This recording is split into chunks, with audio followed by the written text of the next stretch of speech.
하나님께서 오늘 우리에게 주시는 말씀 신약성서 요한계시록 2장 8절에서 11절 말씀입니다.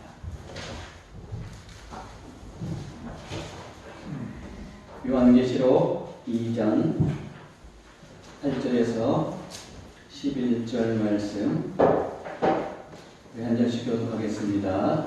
소모나 교회의 사자에게 편지하라. 처음이며 마지막이요 죽었다가 살아나신 이가 이르시되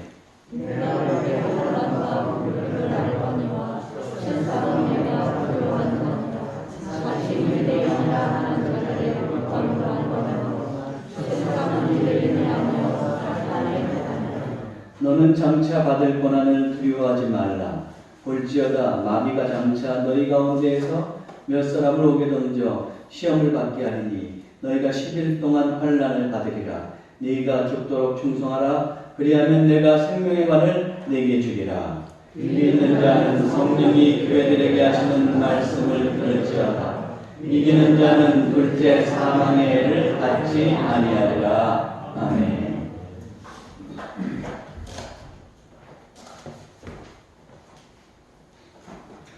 20세기 초에 독일에서는 히틀러가 주도하는 그 나치 정권이 그 정권을 장악했었죠.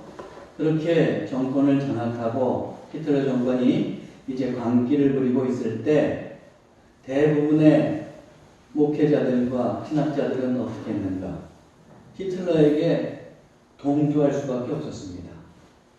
한 약 95%, 심하게 얘기하면 99%가 다 히틀러 정권에 동조했어요. 물론 목회자들 중에서 신앙적으로 그 히틀러 정권이 잘못됐다는 것을 알고 인종차별이 잘못됐다는 것을 아는 그런 목회자들도 있었을 겁니다. 그런데 그 독일은 어떤 구조냐면 종교세를 내고 그 종교세를 가지고 이제 목회자들에게 다 이렇게 월급을 줍니다. 한마디로 얘기하면. 근데 어떻게 되느냐면 그 나치 정권에서 그 월급을 탁 틀어주고 어떻게 하냐면 그 생활비를 지급하지 않는다든지 아니면은 그 목회자를 해고한다든지 전직시킨다든지 이런 불이익을 주는 거예요. 그러니까 히틀러 정권에 대해서 반대하거나 그런 비판의 소리를 내는 목회자들에게 그렇게 하다 보니까 어떻게 됩니까? 경제적으로 생활할 수가 없게 되잖아요. 큰 타격을 입잖아요. 그러니까 히틀러 정권이 잘못됐다는 걸 알면서도 어쩔 수 없이 동조하는 그런 목회자들이 생겨난 것입니다. 그런데 이때 소수의 목회자들과 신학자들이 들고 일어났습니다. 그들은 히틀러가 주님일 수 없다고 극단적인 가난 속에 있다고 할지라도 신앙의 양심을 버려서는 안 된다고 주장했어요. 그래서 1934년 5월 바르멘 부퍼탈에서 총회로 모였는데 여기서 그들은 이렇게 외쳤습니다. 우리는 주님께 진실한 고백을 해야 한다. 우리는 지금 주님이 히틀러인지 예수님인지를 고백해야 하는 상황 속에 있다. 우리 주님은 히틀러가 아니라 십자가에 달리신 예수 그리스도뿐이다. 이런 선언을 했는데 그 선언을 뭐라고 그러냐면 바르멘 선언이라고 이렇게 말을 합니다. 그러면서 이런 선언을 하고 바르멘 선언을 하고 생겨난 교회가 무슨 교회냐? 고백교회예요. 고백교회는 뭐냐면 고백교회에 속한 사람들은 한마디로 히틀러를 섬기는 것이 아니라 오직 주님만을 섬기고 예수님만이 나의 그리스도라는 것을 고백한다. 그런 의미에서 이제 고백교회가 된 겁니다. 이 고백교회에 속한 사람들이 숱한 어려움을 겪었을 것은 뻔한 일입니다. 그런데 시간이 흐르고 2차 대전이 종료된 후에 이 고백교회가 있었기 때문에 그나마 독일 교회는 체면을 차릴 수가 있었던 것이죠. 이 고백교회에서 보듯이 교회가 바른 믿음으로 나아가고자 할 때 거기에는 때때로 고난이 따릅니다. 여러분, 내가 바른 믿음으로 살아가는데 아무런 고통이나 고난이 없어요. 그러면 누가 그 고난을 무서워하겠어요? 그게 고통이 없는 고난이라고 한다면 누가 그것을 두려워하겠어요? 그런데 이렇게 바른 믿음으로 가고자 할 때에 특별히 또 힘든 고통이 다가오기도 하는 것이죠. 그러나 교회는 그 고난을 이겨나가야 됩니다. 그러면 어떻게 교회는 고난을 이겨나갈 수 있을까요? 오늘 본문에서 보는 우리가 오늘 살펴볼 교회는 서머나 교회입니다. 교회사를 통해서 보면 이 서머나에서 위대한 순교자가 나왔어요. 그 사람이 누구이냐 하면은 폴리캅입니다. 폴리캅이라고 하는 사람이, 이 사람은 약 30살 때에 이제 이 서머나 교회에 있으면서 이 사도 요한이 쓴 이 서머나의 교회에 편지를 보내는 편지, 이 편지를 받았던 것으로 추정이 됩니다. 그 편지를 들었어요. 그리고 주님의 말씀을 듣고 그리고 50년 후에는 이 서머나 교회에서 목회를 하게 되죠. 그러다가 순교의 그 박해가 이렇게 밀려 들어왔을 때 그때 이제 폴리캅은 붙잡히고 체포당하고 순교하게 됩니다. 유진 피터슨이라고 하는 목사님이 이 폴리캅에 대해서 이렇게 기록해 놓았더라고요. 그 순교의 현장에 대해서 이렇게 기록했는데 이렇게 되어 있습니다. 폴리캅은 큰 군중이 있는 경기장으로 끌려갔습니다. 총독이 폴리캅을 경기장 한복판에 세우고 말했습니다. 그리스도를 저주하라. 그는 대답했습니다. 나는 86년 동안 그분을 섬겼는데 그분은 한 번도 내게 잘못한 적이 없습니다. 나를 구원하신 왕을 어떻게 모독할 수 있겠습니까? 총독은 지도했습니다. 가이사의 수호신의 이름으로 맹세하라. 폴리캅은 대답했습니다. 내가 누구인지 모르시는군요. 나는 그리스도인입니다. 총독은 고함을 쳤습니다. 나에겐 야생 짐승들이 있다. 마음을 바꾸지 않으면 너를 그 짐승들에게 던질 것이다. 폴리캅이 말했습니다. 짐승들을 부르십시오. 더 나은 상태에서 그보다 못한 상태로 돌이키는 것은 우리에게 허락되지 않습니다. 그러나 악한 상태에서 의로운 상태로 옮겨가는 것은 고결한 일입니다. 총독이 말했습니다. 네가 야생 짐승들을 우습게 여긴다면 너를 불살하겠다. 폴리캅이 대답했습니다. 총독께서 위협하신 불은 기껏해야 1시간 동안 타오르고 얼마 후면 꺼집니다. 왜 지체하십니까? 자, 원하는 대로 하십시오. 그래서 지금 사진에도 나오죠? 저렇게 폴리캅은 뜻을 굽히지 않았고 차분하게 서 있었고 그리고 죽음의 불이 붙어졌습니다. 그리고 다 세상 사람들이 보는 데서 폴리캅은 그 불 가운데서 순교를 하게 되었습니다. 폴리캅은 어떻게 이 모진 고난을 이겨내며 믿음을 지킬 수 있었을까요? 굉장히 고통스러웠을 텐데 어떻게 이것을 지킬 수 있었을까요? 아마도 그가 30살 무렵에 요한을 통해서 주신 이 하나님의 말씀, 이 말씀을 가지고 있었기 때문에 그 말씀에 의지해서 이겨냈을지도 모를 일입니다. 서머나 교인들도 이 말씀에 의지해서 아마 고난을 이겨냈을 겁니다. 오늘 말씀에서 주님께서는 서머나 교인들에게 뭐라고 말씀하십니까? 이것을 통해서 고난을 이기는 교회가 되기 위해서 우리는 어때야 되는지 한번 살펴보려고 합니다. 첫째로 주님께서는 서머나 교회에게 뭐라고 말씀하시느냐? 그들이 당하는 고통을 아신다고 말씀하세요.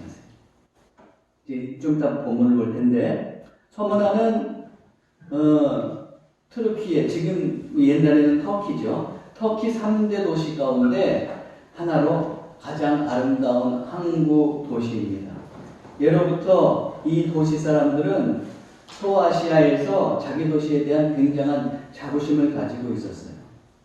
그래서 일례로 요한계시록이 이렇게 기록되던 당시에 그 도시에서 통용되는 화폐에는 이런 글이 적혀 있었다고 합니다. 소아시아에서의 첫 번째. 이게 바로 서머나라는 거죠. 그러면서 그 화폐를 통용했어요. 서머나에서. 이 도시는 아주 경제적으로 부유했고 또 친로마적이어서 로마 황제 숭배가 아주 극렬했던 것입니다. 그런데 이렇게 부유한 것이 서머나와는 대조적으로 서머나 교회에 몸담고 있는 교인들, 믿음으로 살고 있는 이 교인들은 그 믿음으로 인해서 고통을 받고 있었어요. 어떤 고통을 받고 있습니까? 구절을 보니까 내가 네 환난과 궁핍을 알거니와 실상은 내가 부요한 자이니라. 자칭 유대인이라 하는 자들의 비방도 알거니와 실상은 유대인이 아니요 사탄의 회당이라. 그렇게 부유한 도시에 사는데 그리스도인들은 어떻습니까? 궁핍했어요. 환난과 궁핍 속에 있었습니다. 그러면 왜 이들은 궁핍했을까요? 말 나온 김에 이 황제 숭배에 대해서 조금 살펴보면서 보면은 왜 궁핍했는지를 알 수 있습니다. 이들이 황제 숭배를 거절했기 때문에 궁핍해지는 것인데 황제 숭배는 어떻게 생겼느냐? 로마 제국은 이제 그 군사력을 가지고 그 주변에 있는 수많은 나라들을 점령하지 않았습니까? 그러다 보니까 거대한 제국 내에 여러 민족이 있는 거예요. 여러 민족이 있는데 뭐 문화도 다르고 풍토도 다르고 인종도 다 달랐습니다. 그런데 로마 제국은 그걸 질서 있게 평화롭게 유지하려면 한 해로 통합해야 되는 거예요. 그런데 그 각기 다른 그렇게 다양한 민족을 어떻게 통합할 수 있을까? 그러다가 생각해낸 것이 있는데 그게 뭐냐면 황제 숭배라는 겁니다. 그걸 통해서 그 로마 제국 내에 있는 여러 민족을 하나로 묶으려고 했어요. 황제 숭배는 언제부터 시작됐느냐면 아우구스투스 황제 때부터 시작됐는데 그의 본명은 옥타비아누스입니다. 옥타비아누스가 어떻게 되냐면 이제 로마 내 분쟁을 종식시키고 하나로 통일시켰어요. 그러니까 원로원에서 그에게 위대한 자라는 이름을 줬습니다. 그 위대한 자라는 이름이 뭐냐면 아우구스투스예요. 그래서 옥타비아누스는 그때부터 아우구스투스라는 그런 이제 칭호를 받게 된 겁니다. 아우구스투스, 성경에서는 아구스토라고 나오죠. 그래서 예수님이 탄생한 당시에 아구스토가 영을 내려서 호적하라고 그러잖아요. 그때 나오는 황제가 바로 이 아구스투스입니다. 그런데 이제 이때부터 이제 로마 제국은 그 황제 숭배를 본격화해 가는데 로마 제국에서 뭐라고 그러냐면 이 황제를 신의 아들이라 그랬어요. 그래서 뭐라고 그러냐면 모계로는 인간의 혈통이지만 부계로는 아폴론 신의 혈통을 받은 신이다. 그래서 황제는 신의 아들이다 그런 거예요. 그것뿐만 아니라 황제가 이제 제국 내에 있는 여러 그 전쟁을 그치게 했다는 의미에서 그를 평화의 왕이라고 불렀어요. 그리고 거대한 제국을 다스리기 때문에 주님이라고 부르라고 했어요.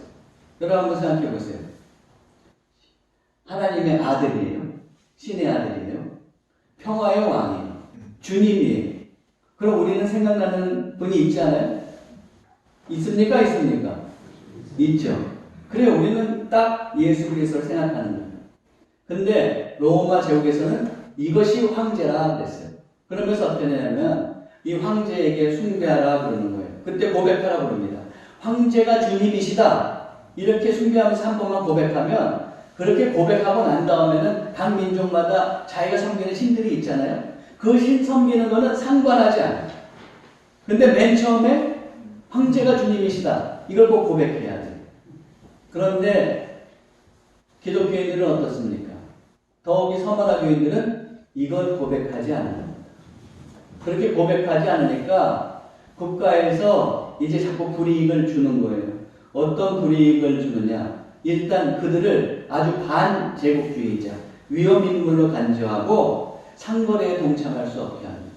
장사하는 사람은 물건을 팔 수 없게 합니다. 또 물건을 살 수도 없게 해요. 그것뿐만 아니라 이제 일자리도 주지 않습니다. 그러다 보니 어떻게 되겠어요? 이 오늘 말씀에 나오는 것처럼 서머나 교회의 교인들처럼 궁핍해지는 겁니다. 그럼에도 불구하고 이제 이들이 그 믿음을 지켜가잖아요. 그럴 때 주님께서 그들 향해서 뭐라고 합니까? 그들을 아신다. 또 유대인들도 하나님을 섬겼잖아요. 그런데 그들은 뇌물을 주면서 그러면서 계속해서 그 믿음을 이어갔어요. 그렇지만 기독교인들에 대해서는 비방하고 비난했습니다. 몰래 밀고까지 하는 사람들도 있었어요. 아까도 말씀드렸지만 폴리캅이 순교당했다고 그랬죠. 그런데 그 폴리캅도 유대인의 밀고에 의해서 체포당하고 순교를 당한 겁니다. 그래서 오늘 본문 말씀에서 뭐라고 해요? 자칭 유대인이라 하는 자들의 비방도 주님께서 하신다 그랬어요. 그렇지만 그들은 실상은 유대인이라고 볼 수도 없어요. 사단의 회당이라고 그렇게 주님께서 이제 정의하고 계신 겁니다. 자, 이런 고난 속에 있는데 다시 말씀드리지만 우리 주님께서는 서머나 교인들을 향해서 아신다 그래요. 근데 여기서 아신다고 하는 거는 객관적인 어떤 사실을 안다 또는 뭐 지성의 차원에서 안다 그런 뜻이 아니에요. 거기에는 깊은 동정과 위로가 담겨 있는 겁니다. 주님의 그런 동정과 위로가 담겨 있어요. 그것뿐만 아니라 하나님께서 그걸 아시기에 이제 서머나 교인들의 환난과 궁핍을 해결해 주신다고 하는 의지도 담겨 있는 겁니다.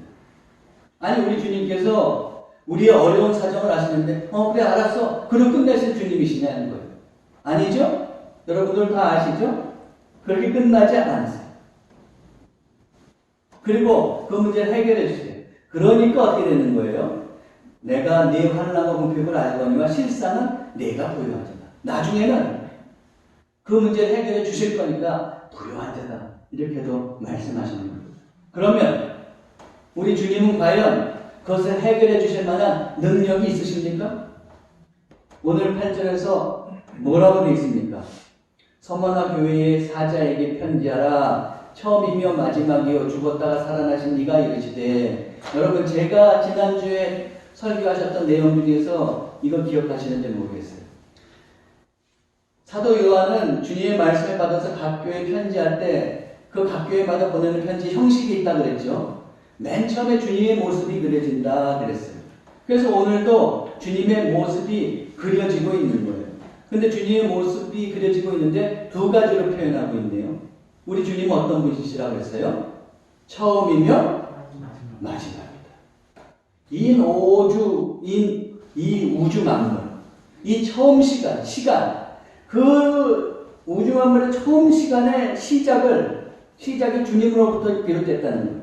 그리고 마지막 정식이고 끝내는 것도 누가 하시는 거예요? 우리 주님이 하시는 거예요. 이것을 한마디로 얘기하면 뭐라고 할 수 있냐면 역사의 주관자. 이 역사에서 주님이 빠져 있는 것은 없는 겁니다. 우주 만물의 역사에서 주님이 빠져 있는 것은 없어요.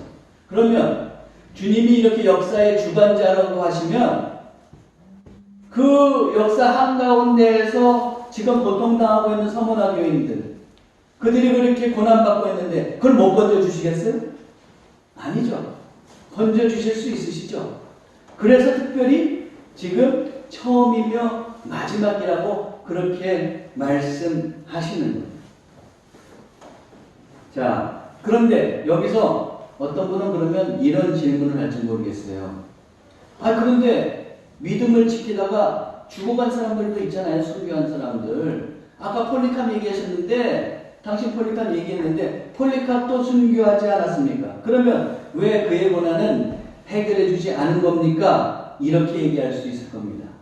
물론 육적으로 보기에는 고난을 주님께서 해결해 주지 않은 것 같이 보이기도 합니다. 그러나 그런 순교자 폴리캅이 죽은 후에 주님은 그에게 무엇을 주실까요? 생명을 주시잖아요. 그렇죠? 생명을 주세요. 결국 생명을 주셔서 해결해 주시는 거예요. 8절에 주님의 모습 또 하나가 뭐예요? 처음이며 마지막이요. 또 하나가 뭡니까? 죽었다가 살아나신. 그러셨죠? 여러분 죽었다가 살아난 일을 한마디로 하면 부활하신 주님이라고 얘기할 수 있을 겁니다. 그런데 이렇게 단순하게 보지 말자고요. 죽었다가 살아나셨다. 주님은 또 우리 기독교인은 어떻게 되는 거예요? 죽음에서 시작해서 살아나는 거예요.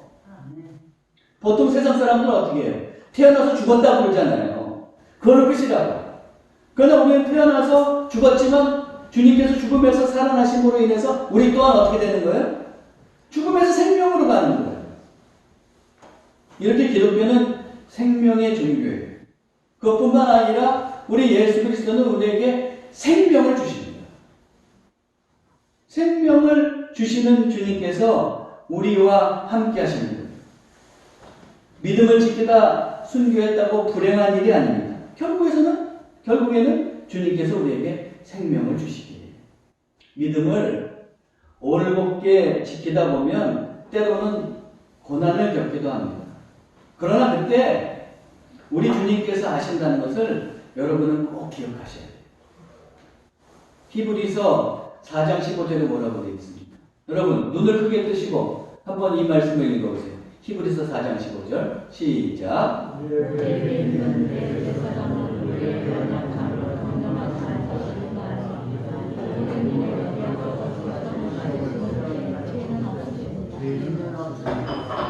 뭐라고 그랬어요? 우리에게 있는 대제사장 예수 그리스도는 어때요? 우리의 연약함을 동정하지 못하리가 아니시라고 했죠. 다 하신다.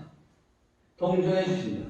그것뿐만 아니라 그래서 어떡합니까? 마지막에는 우리의 고난을 극복하게 해 주시는 분이에요. 결국에는 생명을 주실 분입니다. 사랑하는 성도 여러분, 살다가 보면 어렵고 힘든 일, 고통스러운 일 있잖아요. 그때 주님의 음성을 들어요. 어떤 주님의 음성? 그래, 내가 한다. 이것을 지금 주님께서 이 시간에 여러분들에게 말씀하고 계세요. 그 음성을 들으시고 용기를 가지고 살아가시기 바랍니다. 두 번째로 주님께서는 서머나 교회에게 고난에는 끝이 있음을 알려주세요. 10절 한번 보세요. 같이 읽어볼까요? 너는 장차 받을 고난을 두려워하지 말라. 볼지어다 마귀가 장차 너희 가운데에서 몇 사람을 옥에 던져 시험을 받게 하리니 너희가 10일 동안 환난을 받으리라. 내가 죽도록 충성하라. 그리하면 내가 생명의 관을 내게 주리라. 서머나 교회는 지금 환난과 핍박 속에 또 궁핍 속에 있습니다. 그런데 그 고난이 당장은 떠나가지 않아요. 그래서 주님께서 뭐라고 해요? 장차 받을 고난이라고 얘기합니다. 앞으로도 고난이 계속된다 이거예요. 당분간은. 그런데 두려워하지 말라. 그렇게 얘기했어요. 왜 두려워하지 말라 그러면서 그 고난이 지금보다 더 세질 수 있어요. 그래서 볼지어다 마귀가 장차 너희 가운데서 몇 사람을 옥에 던져 시험을 받게 하리니. 이제 그 고난이 세져갖고 어떻게 되냐? 순교하는 사람까지 나올 수 있다는 거예요. 그래서 시험을 받게 하는 사람. 그 중에 한 사람이 누구예요? 우리가 아까도 봤듯이 폴리캅이죠? 그런 사람이에요. 그렇게 받게 됩니다. 그런데도 주님께서는 어떻게 되냐면 이 두려워하지 말라고 얘기하는 거예요. 그러면서 이 고난이 며칠 동안 계속된다 그랬어요. 10일 동안 환난을 받는 거예요. 10일이라고 하는 것은 하루 이틀 사흘 나흘 이래서 그 10일을 가르치는 것은 아닙니다. 상징적인 표현이에요. 묵시문학에서 10일은 만수예요. 만수. 꽉 찬 거예요. 그러니까 이게 무슨 말이냐면 10일 동안 고난이 닥치는데 일정 정도 고난이 닥쳐요. 근데 그 기간이 꽉 차면은 이제 어떻게 된다는 거예요. 그러면은 그 고난은 종식된다는 거예요. 그것을 주님께서 말씀하시는 겁니다. 그러므로 이렇게 보시면 돼요. 서머나 교인에게 지금 이렇게 얘기하는 거예요. 야, 앞으로 고난이 더 세질 수도 있어. 어떤 사람은 순교당할 수도 있다. 그러나 네가 분명히 알아야 되는데 그 고난은 영원히 계속되는 게 아니야. 언젠가 되면 그 고난은 끝이 난다. 이것을 말씀해 주고 있는 겁니다. 지금 우리도 여러 유형의 고통으로 괴로울 때가 있습니다. 그렇지만 여러분 이것을 기억하셔야 돼요. 이 서머나 교회에 주신 이 말씀을 통해서 우리가 기억해야 될 것은 내가 지금 겪고 있는 그 고통은 영원히 계속되는 것은 아니라는 거예요. 주님께서 때가 되면 꼭 끝내주세요. 이것을 믿을 때 우리는 고난을 이겨나갈 수 있습니다. 지금은 거의 모든 아이들이 홀로 태어나죠. 둘인 경우도 많다고 생각해서 혼자 이제 아이 하나를 키우는 가정이 많습니다. 그러니까 지금 이게 통용이 안 되는데, 제가 자랄 때만 해도 어땠냐면 다자녀 가정이었잖아요. 그러다가 보니까 이 국방부에서 군인이 그때 차고 넘쳤어요. 그러니까 어떻게 되냐면 2대 독자는 어떻게 했느냐? 방위를 보냅니다. 6개월 방위. 기억나세요? 그렇게 보냈어요. 근데 제가 6개월 방위를 다녀왔습니다. 죄송합니다. 3년 근무를 못해서 죄송한데 6개월 방위를 다녀왔어요. 근데 이제 거의 가고 4주 훈련을 받았어요. 제가 강종수 목사님께 죄송하다고 말씀드려야겠네. 강종수 목사님은 이제 꼬박 현역으로 같이 왔으니까. 근데 4주 훈련을 받고 이제 부대 배치를 받는데, 제가 어디로 갔느냐? 글쎄, 그때는 또 뭐 운 좋아야 된다고 그래야 되나요? 육군 본부로 간 거예요. 육군 본부로 갔어요. 제가 왜 육군 본부로 갔느냐? 제 앞에 번호에 백 있는 그 집에 아들이 있었던 거예요. 그래서 저도 덩달아서 그 사람 앞뒤로 있는 사람은 같이 보내야지. 그래 티가 안 나잖아요. 그래서 육군 본부로 간 거예요. 근데 육군 본부로 가갖고 이제 거기서 또 각 부대로 이렇게 배치를 받잖아요. 근데 교회에 군종병이 필요한데 군종병이 비었어요. 제대했어요. 그럼 제가 신학교 나왔단 말이에요. 거기에 지금 배치받을 사람 중에 신학교 나온 사람이 없어. 그러면 제가 군종병을 가야 돼요? 가야 돼요? 적격자죠. 근데 제가 군종병을 못 갔어요. 누가 갔느냐? 그 백에 있는 친구가 갔어요. 그리고 저는 그 중에서도 제일 힘들다고 하는 육군본부 가서 이제 난 편가 보다 했는데 제일 힘들다고 하는 경비중대에 딱 간 거예요. 경비중대에 가면 거기는 방위병도 아침에 출근했다가 저녁에 퇴근하는 게 아니고 1박 2일로 근무를 서야 돼요. 이제 그런데 그러면 이제 그 경비중대에 6개 그 내무관이 있는데 1개의 내무관을 이제 그 방위병들이 쓴단 말이에요. 근데 방위병들을 쓰는데 거기 탁 가보니까 어떻게 되냐면 뭐 조폭에 뭐 또 문신에다가 뭐 문신 지우려고 영산을 또 뿌린 사람이 있는가 하면은 뭐 폭력으로 인해 가지고 온 사람 뭐 방위라 해서 그렇게 좀 적격이 아닌 사람들, 그러면서 무시무시한 사람들이 내후반에 딱 포진해 있더라고요. 그래갖고 이제 뭐 뭣도 모르고 이제 경비를 쓰는데 경계를 쓰는데 그렇게 1박 2일을 쓰고 아침에 이제 퇴근해야 되잖아요. 퇴근해야 되면 꼭 옥상으로 집합해요. 그럼 옥상에는 자갈이 이만한 자갈들이 쫙 깔려 있습니다. 거기서 어떻게 되냐면 뭐 어떻게든 꼬투리를 잡아가지고 원상 폭격시키는 거예요. 원상 폭격시키는 것만도 좋은데 원상 폭격한 다음에 앞으로 전진! 앞으로 전진이 됩니까? 됩니까? 돼요, 그때는. 안 하면은 뭐 얻어맞는데 어떻게 해요? 앞으로 전진해. 그냥 가는 거예요. 머리에 허물이 벗겨지는, 이제 몇 번 한 머리에 허물이 벗겨지는. 그러면서 10m고 20m고 가는 겁니다. 저도 알고 보면 짧지만 이런 고생 좀 했어요. 네, 그런데 그렇게 고생하고 있는데 그럼에도 불구하고 그 고생할 때 주변에서는 저를 보고 뭐라고 그러냐면 너 6개월 방이지? 거꾸로 매달아 나가 국방부 시계는 간다 이런 거예요. 근데 정말 6개월이 간다는 말이에요. 그리고 제가 제대했어요. 여러분, 제가 그런 환경 속에 있으면서 6개월 후에 제대하지 않는다고 하고 영원히 거기 있다고 생각해보세요. 제가 거기서 무슨 짓을 했을지 모르죠. 어쩌면 거기서 탈출하려고 했을지도 모르겠어요. 근데 어떻게 견뎌냈어요? 끝이 있다는 걸 알잖아요. 6개월 후면 끝난다는 걸 알기 때문에 제가 버텨낸 겁니다. 여러분, 우리가 그리스도인으로 살다가 믿음을 잘 지키고 살면 때로는 손해를 볼 때도 있어요. 때로는 고통당하고 힘들 때도 있습니다. 그럼에도 우리가 그 고난을, 때로는 말도 안 되는 고난을 흠뻑 뒤집어 쓰면서 갈 수 있는 이유는 어디에 있습니까? 주님께서 그 고난조차도 때가 되면은 끝내게 해주십니다. 그렇기 때문에 우리는 능히 그 고난을 견뎌낼 수 있는 겁니다. 지금 좀 여러분 힘들고 고통스러운 일이 있으세요? 절망하지 마세요. 주님께서 분명히 얘기하십니다. 끝이 있다. 포기하지 마십시오. 그 끝이 있음을 알고 여러분들 때때로 가다가 힘들기도 해요. 그래서 절름거리면서 갈 수도 있어요. 때로는 기어갈 수도 있어요.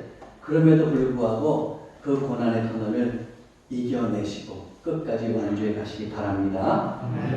세 번째로 주님께서는 서문화 교회에게 뭐라고 말씀하시느냐.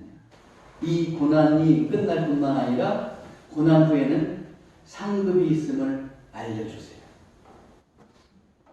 제가 지난번에 말씀드렸듯이 7교회에 보내는 편지는 이렇게 되어 있다고 그랬어요. 먼저 주님의 모습이 나오고, 그리고 각 교회를 칭찬하기도 하고, 그러면서 격려하시는 말씀, 그리고 세 번째로는 그렇지만 잘못된 것, 책망하는 말씀, 권면의 말씀 하시고, 그리고 약속을 주신다고 그랬었어요.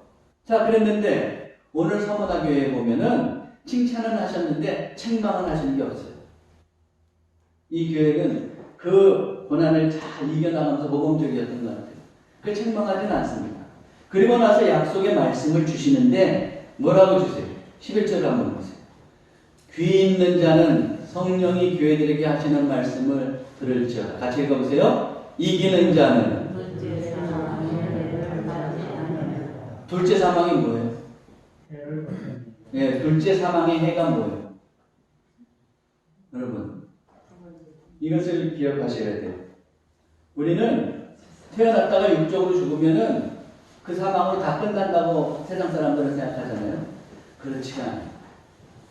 주님께서 이제 다시 오실 때 악한 세력을 다 물리치고 여기서 하나님 나라를 만들어 가실 때 다시 오실 때 거기서 우리가 심판을 받는 거예요. 그 심판을 받을 때 어떤 사람은 믿음을 잘 지킨 사람은 하나님 나라의 백성으로 판정이 되고, 또 어떤 사람은 믿지 않았던 사람은 믿음으로 살지 못한 사람은 어떻게 돼요? 거기서 둘째 사망으로 들어가게 됩니다. 이제 거기에 한번 들어가면 그때는 이제 빠져나오지 못하는 겁니다. 그래서 계시록 21장 8절에 보면 뭐라고 되어 있어요? 그러나 두려워하는 자들과 믿지 아니하는 자들과 흉악한 자들과 살인자들과 음행하는 자들과 점술가들과 우상 숭배자들과 거짓말하는 모든 자들은 불과 유황으로 타는 못에 던져지리니 이것이 둘째 사망이라. 이 둘째 사망, 하나님 나라에 가지 못하고 천국의 백성이 되지 못하고 둘째 사망에 이르면 이때는 이제 어쩔 수 없는 거예요. 자, 이 세상에서 그리스도를 부인하고 내가 권세와 부와 영광을 누리면서 살았어요. 근데 그렇게 살았다 한들 다시 주님께서 우리를 심판하실 때 내가 둘째 사망에 이른다는 그런 판결을 받았어요. 그러면 이 땅에서 누리고 살았던 것이 무슨 의미가 있습니까? 이런 것들은 다 한순간에 지나가 버리고 마는 거예요. 여러분, 겨울나무를 보세요. 소나무 말고 우리 지금 교회 바깥에도 있는 겨울나무를 보세요. 겨울나무 졸가지만 남았습니다. 그렇게 여름이나 가을까지도 무성한 잎이 있었던 그 나무들, 그러나 그 잎새를 다 떨어뜨려 버리고 앙상한 졸가지로 남아 있어요. 물론 이 나무들은 또 봄이 되면 잎사귀를 달게 될 겁니다. 그러나 우리 인생이라고 하는 것이 그런 거예요. 뭐 살아있는 동안에 화려하게 살아온 것 같아요. 남부럽지 않게 산 것 같아요. 그렇지만 내가 믿음이 없어요. 내 마음대로 살았어요.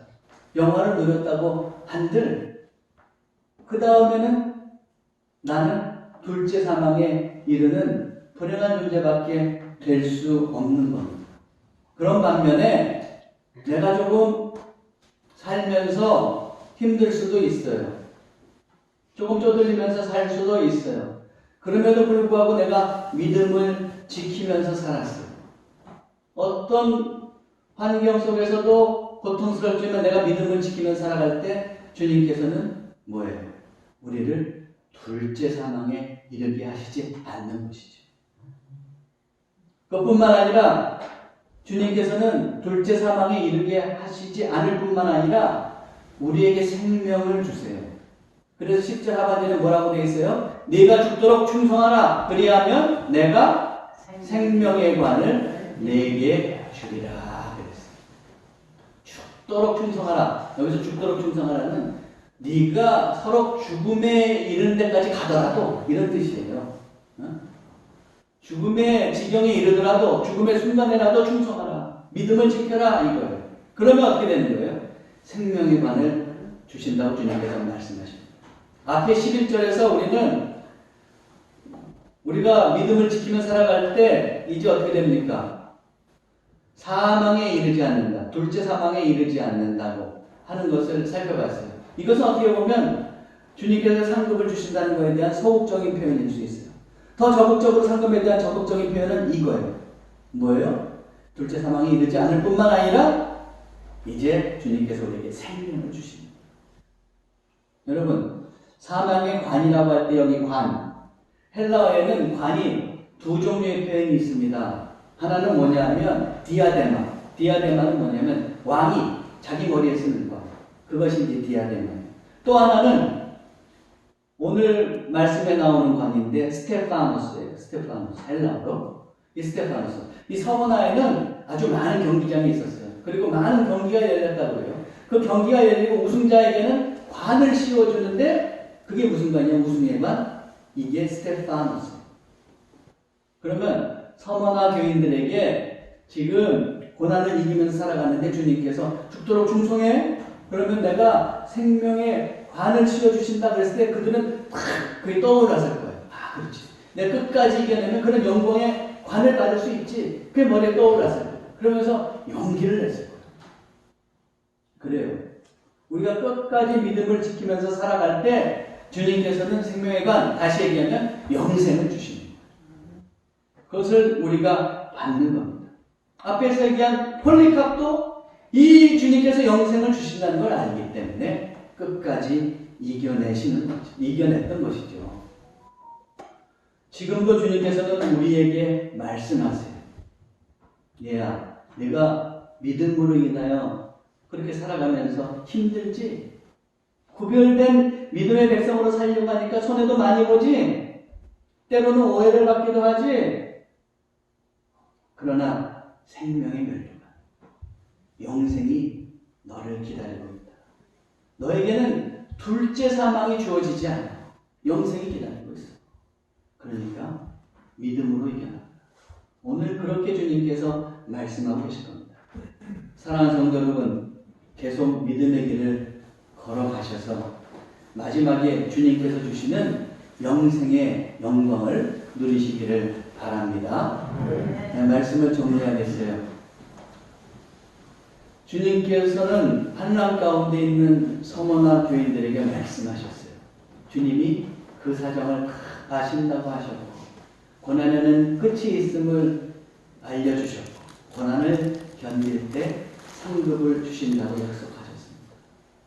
그렇게 서머나 교인에게 주셨던 이 말씀을 오늘 우리에게도 주시고 계신 걸 여러분들이 꼭 기억하시고 믿음으로 끝까지 전진하여 귀한 생명의 관을 받는 복된 하나님의 백성이 되시기를 주님의 이름으로 축원합니다. 기도하겠습니다. 서머나 교회에 말씀하신 주님께서 우리에게 동일한 말씀을 주시리라 믿습니다. 우리가 믿음으로 살다가 고난 가운데 있을 때 우리를 아신다고 하시며 고난을 이기게 하심을 믿습니다. 고난의 끝이 있음을 저희가 믿습니다. 고난 후에 기필코 둘째 사망에서 벗어나 영원한 하늘의 생명이 주어짐을 믿습니다. 이 믿음을 가지고 한 주간도 승리하게 하옵소서. 우리 주 예수 그리스도의 이름으로 기도하옵나이다. 아멘.